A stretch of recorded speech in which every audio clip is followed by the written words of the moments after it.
নমস্কার বন্ধুরা, আমার মায়ের রান্নাঘরের আরও একটা নতুন পর্বে তোমাদের সকলকে স্বাগত। আশা করি তোমরা সকলেই খুব ভালো আছো, আমরাও খুব ভালো আছি।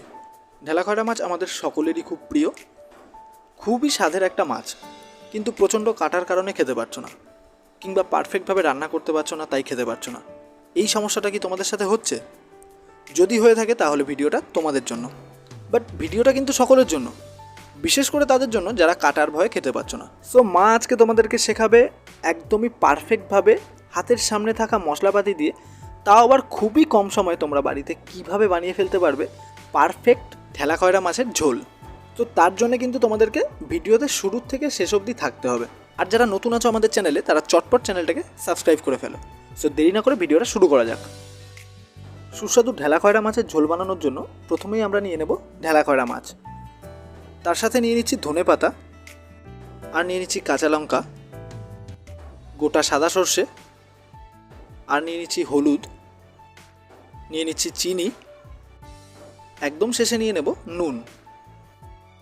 তাহলে এবারে কি করব? প্রথমেই মাছগুলোতে নুন হলুদ মাখিয়ে নেব।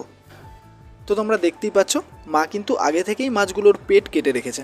এখানে আমরা 7 পিস মাছ নিয়েছি, 5টা পেটি রয়েছে, 2টো লেজা রয়েছে, 3টে মাথা রয়েছে। এবারে নুন হলুদটা দেওয়া হয়ে গেলে ভালো করে মাছটাতে প্রথমে নুন হলুদটা মাখিয়ে নিতে হবে।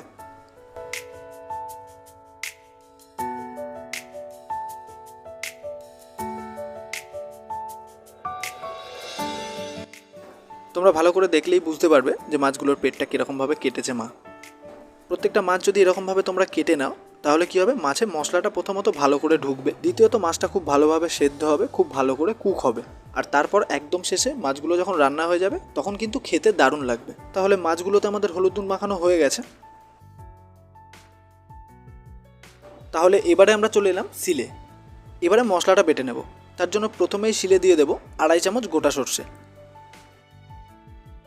এবারে দিয়ে দেবো গোটা কাঁচা লঙ্কা। একদম শেষে দিয়ে দেবো সামান্য পরিমাণ নুন। এবারে দিয়ে দেবো অল্প পরিমাণ জল। তাহলে সমস্ত উপকরণ দেওয়া হয়ে গেলে এবারে মশলাটাকে ভালো করে বেটে একটা মিহি পেস্ট আমরা তৈরি করে নেব। এবারে তোমরা যদি চাও তাহলে মশলাটাকে মিক্সিতেও বেটে নিতে পারো, বাট আমি আগেও বলেছি, এখনও বলছি, বাটা মশলা কিন্তু রান্নায় আলাদা স্বাদ নিয়ে আসে।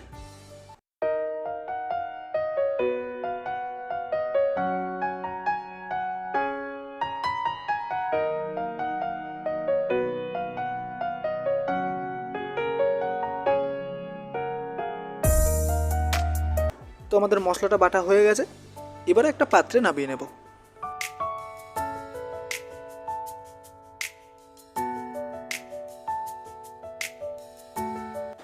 এবারে আমরা চলে এলাম ওভেনে। ওভেনে কড়াইটা বসিয়ে দেব।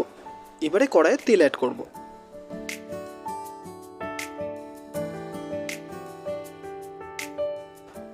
এবারে ওভেন হাই ফ্লেমে রেখে প্রথমে তেলটাকে ভালো করে গরম করে নিতে হবে। এবারে প্রথমে আমরা মাছগুলোকে ভেজে নেব। তেলটা যখন খুব ভালোভাবে গরম হয়ে উঠেছে, তখন মাছের পিসগুলো একে একে তেলে দিয়ে দিতে হবে। প্রথমবারে আমরা 3টে মাছ ভেজে নেব। ঠিক এই রকমভাবে আমরা 3বারে সব মাছ ভেজে নেব। এবারে মাছগুলোকে একদম লাল করে ভেজে নিতে হবে। তাতে কি হবে, মাছটা রান্না হয়ে যাওয়ার পর খেতে কোনো রকম অসুবিধা হবে না। তো প্রথমবারে 3টে মাছ এপাশ ওপাশ উল্টিয়ে একদম লাল করে আমরা ভেজে নেব।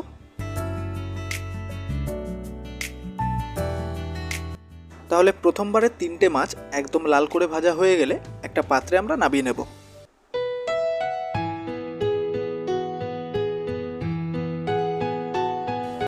ঠিক একইভাবে দ্বিতীয়বারে আমরা 4 পিস মাছ ভেজে নেব। তাই একে একে 4 পিস মাছ আমরা তেলে দিয়ে দেব। এই মাছগুলোকেও একইভাবে এপাশ ওপাশ উল্টে আগের মাছগুলোর মতো লাল করে ভেজে নেব। তাহলে বন্ধুরা দেখতেই পাচ্ছ, সমস্ত মাছ কিন্তু আমাদের ভাজা হয়ে গেছে, আর একদমই লাল করে মাছগুলোকে ভেজে নিয়েছি, যেটা আগে বলেছিলাম। তোমরা দেখতেই পাচ্ছ। এবারে মাছ ভাজার ওই তেলটাতেই আমরা সামান্য পরিমাণ কালো জিরে ফোড়নের জন্য দিয়ে দিলাম। এবারে হালকা হাতে সামান্য কিছু সময় নাড়িয়ে চাড়িয়ে কালো জিরেটাকে ভেজে নেব। কালো জিরেটা হালকা ভাজা ভাজা হয়ে এলে এবারে আগে থেকে বেটে রাখা মশলাটা কড়াইয়ে দিয়ে দেব। অল্প পরিমাণ মশলার বাটি ধোয়া জল দিয়ে দেব। এবারে দিয়ে দেবো 1/2 টিস্পুন নুন। তারপর দিয়ে দেবো 1/2 টিস্পুন হলুদ। এবারে দিয়ে দেবো স্বাদ মতো চিনি। তাহলে এবারে কি করতে হবে, মশলাটাকে ভালোভাবে কষিয়ে নিতে হবে যতক্ষণ না মশলা থেকে তেল ছাড়ছে। এখানে ওভেন মিডিয়াম টু হাই ফ্লেমে রেখে 6 থেকে 7 মিনিট ধরে মশলাটাকে কষিয়ে নিতে হবে।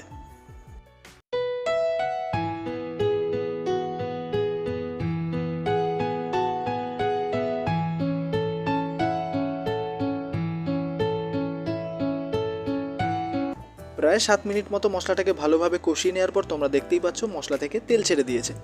এবারে 4টে গোটা কাঁচা লঙ্কা দিয়ে দিলাম। যেহেতু মশলাটা ভালোভাবে কষে গেছে তাই মশলাতে এবারে অ্যাড করে দেবো জল। এক্ষেত্রে আমরা পরিমাণ মতো জল অ্যাড করেছি, যেহেতু একটু বেশি ঝোল রাখবো তাই একটু বেশি পরিমাণ জল অ্যাড করেছি। তোমরা তোমাদের পরিমাণ মতো জল অ্যাড করে দেবে। তাহলে জল অ্যাড করা হয়ে গেলে ওভেন হাই ফ্লেমে রেখে 4 থেকে 5 মিনিট ধরে আমরা ঝোলটাকে ভালো করে ফুটিয়ে নেব। প্রায় 5 মিনিট ধরে ঝোলটাকে ভালোভাবে ফুটিয়ে নেওয়ার পর এবারে একে একে মাছের পিসগুলোকে ঝোলে দিয়ে দেব।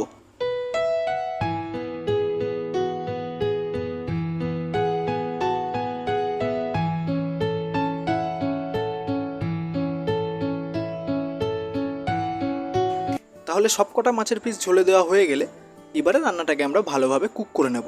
তো প্রথম 3 মিনিট ওভেনটা হাই ফ্লেমে রেখে দিয়ে তারপর মিডিয়াম ফ্লেমে করে দিয়ে প্রায় 7 থেকে 8 মিনিট মতো আমরা রান্নাটাকে ভালোভাবে কুক করে নেব। তারপরে একদম শেষে ধনেপাতা দিয়ে আমরা রান্নাটাকে নামিয়ে নেব। প্রায় 7 মিনিট মতো রান্নাটাকে কুক করে নেওয়ার পর এবারে ওপর দিয়ে ধনেপাতা দিয়ে দেব। এবারে ধনেপাতা দেওয়া হয়ে গেলে আরও 1 মিনিট মতো রান্নাটাকে ভালো করে কুক করে নিলেই কিন্তু তৈরি হয়ে যাবে আমাদের ঢেলা খয়রা মাছের ঝোল। ফাইনালি 8 মিনিট মতো আমরা রান্নাটাকে কুক করে নিয়েছি। এবারে একটা পাত্রে নামিয়ে নেব।